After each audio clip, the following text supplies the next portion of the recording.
नमस्ते, मी सायली. घरोघरी रुचिरा या चॅनलवरती तुमचं खूप खूप स्वागत आहे. तर आज आपण ना नॉनव्हेज थाळी बनवणार आहोत आणि तीही मालवणी पद्धतीने बनवणार आहोत. त्यासाठी मी इथे काही साहित्य घेतले आहे, ते तुम्हाला पहिल्यांदा दाखवते. तर आता नॉनव्हेज बनवण्यासाठी मी इथे मच्छी फ्राय करण्यासाठी मी इथे काही मसाले घेतले आहेत. तर मी तुम्हाला दाखवते फ्राय करण्यासाठी. इथे मी 1 चमचा रवा घेतला आहे, 2 चमचे तांदळाचं पीठ, त्यानंतर 1 चमचा मालवणी मसाला, 1 चमचा हळद आणि चवीप्रमाणे आपण मीठ घ्यायचं आहे. त्यानंतर कढी बनवण्यासाठी मी इथे आलं, 1 लसूण आणि 4-5 मिरच्या घेतल्या आहेत आणि 1 वाटी ओलं खोबरं घेतलेलं आहे. त्यानंतर इथे मी एक वाटण करून घेतलेलं आहे कांदा खोबऱ्याचं. आता हे कसं केलं आहे त्याचं मी डिस्क्रिप्शन बॉक्समध्ये याची लिंक दिलेली आहे, ती तुम्ही जाऊन पाहू शकता. तर आता आपण सुरुवात करूया. तर इथे पहिल्यांदा आपण कढीचं वाटण लावून घेणार आहे. आता त्याच्यामध्ये मी काय काय घालणार आहे, तर इथे आलं, लसूण, मिरची आणि हे खोबरं. ही कढी आपली पित्तनाशक जी कढी असते ना ती आपण बनवणार आहोत आणि ही कढी आपण 4-5 दिवस पण बनवून फ्रीजमध्ये ठेवू शकतो, चांगली राहते. ज्यावेळी आपल्याला पाहिजे असेल त्यावेळी आपण फ्रीजमधून काढून ती पिऊ शकतो. त्याच्यामध्ये आपण घालायचं आहे थोडंसं पाणी आणि आता हे आपण मिक्सरला लावून घ्यायचं आहे. तर इथे आपलं ना कढीचं वाटण तयार झालेलं आहे. आता मी इथे एक भांडं घेतलं आहे आणि त्याच्यावरती एक रुमाल ठेवला आहे. आपण ना ते गाळून घ्यायचं आहे.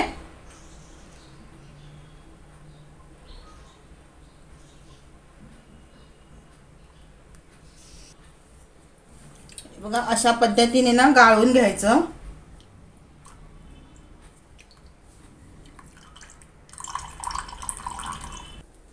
आता मी हे सगळं गाळून घेतलंय. आता याच्यामध्ये आपण घालायचं आहे जिरा पावडर.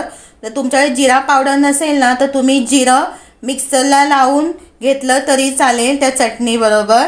माझ्याकडे पावडर होती म्हणून मी ही मिक्स केलेली आहे. त्यानंतर आपण घालायचं आहे इथं आगळ. आगळ म्हणजे कोकम आगळ आहे. चवीप्रमाणे मीठ आणि हे मिक्स करायचं. इथं आपली ही पित्तनाशक कढी तयार झालेली आहे. तर आता आपण कालवाची सुकी भाजी बनवणार आहोत. त्यासाठी मी इथे टोप ठेवला आहे, त्याच्यामध्ये आपण तेल घालून घ्यायचं आहे.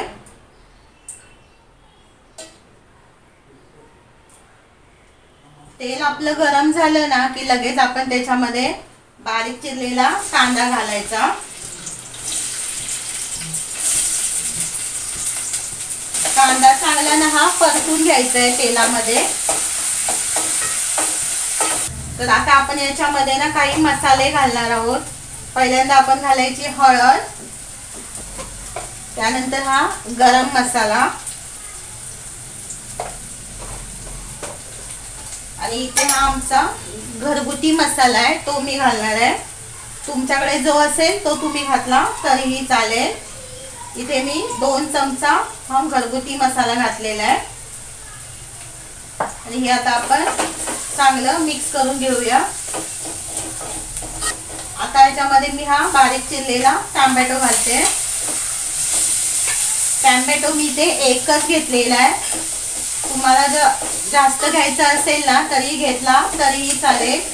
ही भाजी ना खूप छान अशी होते. त्यात आपण घालायचं आहे चवीप्रमाणे मीठ. आता आपण याच्यामध्ये नाही कालवं घालायची आहेत. ही बघा अशा पद्धतीची ही कालवं असतात. आता ही ना आपण अशी मिक्स करून घेऊया मसाल्यामध्ये. याला ना कच असते बारीक, ती आपण ना काढून घ्यायची असते. ज्यावेळी मार्केटमधून आपण आणतो ना तेव्हा ही चांगली 2-3 वेळा धुवून त्याच्या आतमधली कच काढून घ्यायची, कारण ही ना खडकामध्ये मिळतात त्यामुळे त्याला कच असते. ज्यांना माहीत नाही त्यांच्यासाठी सांगते मी. ज्यांना आता याच्यामध्ये ना मी ही कांद्या खोबऱ्याची चटणी घालणार आहे. आता आपण याच्यामध्ये घालायचे कोकम घालून हे मिक्स करायचं. कोकम घातल्याशिवाय त्याला चव चांगली लागत नाही, त्याच्यामुळे याच्यामध्ये कोकम घालावंच लागतं. जर तुमच्याकडे नसेल ना तर मार्केटमध्ये हे सहज मिळतं. याच्यामध्ये ना आता आपण पाणी घालायचं नाही आहे अजिबात.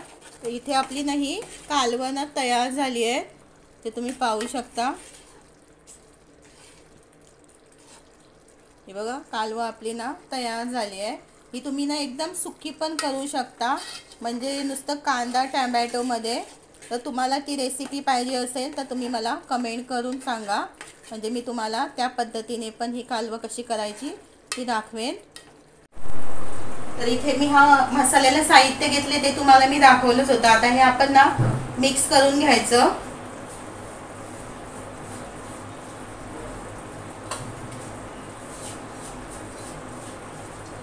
मच्छीचा मसाला आपला हा तयार झालेला आहे. आता इथे मी ही बघा सुरमई घेतली आहे, चांगली धुवून घेतली आहे. आणि आता आपण त्याच्यामध्ये हा आगळ घालणार आहोत.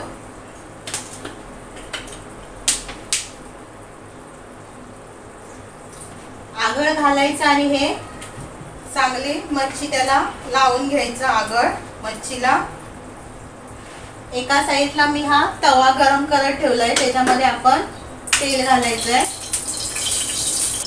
जर तुमच्याकडे मच्छी फ्राय करायला ना हे आगळ नसेल ना तर तुम्ही लिंबू घातलं तरीही चालेल. एक लिंबू पिळून त्याचा रस ह्याच्यामध्ये घालायचा आहे. आता या मच्छीला आपण ना हा मसाला लावून घेऊया. इथे आपला तवा गरम झालाय. आता मी त्याच्यामध्ये ही मच्छी घालून घेते.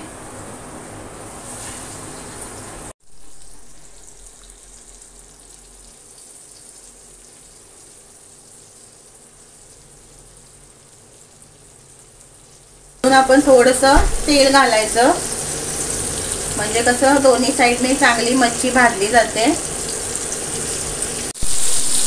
आता हे मी दुसऱ्या साईडने असं पलटी करून घेते.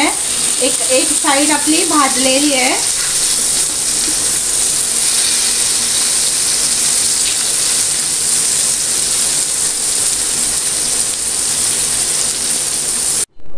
इकडे आपले हे सुरमई फ्राय करून झालेली आहे. आपली ही नॉनव्हेज थाळी तयार झाली आहे. तुम्हाला ही रेसिपी कशी वाटली ती कमेंट करून सांगा. आणि आवडली असेल तर लाईक, शेअर आणि सबस्क्राईब करायला विसरू नका.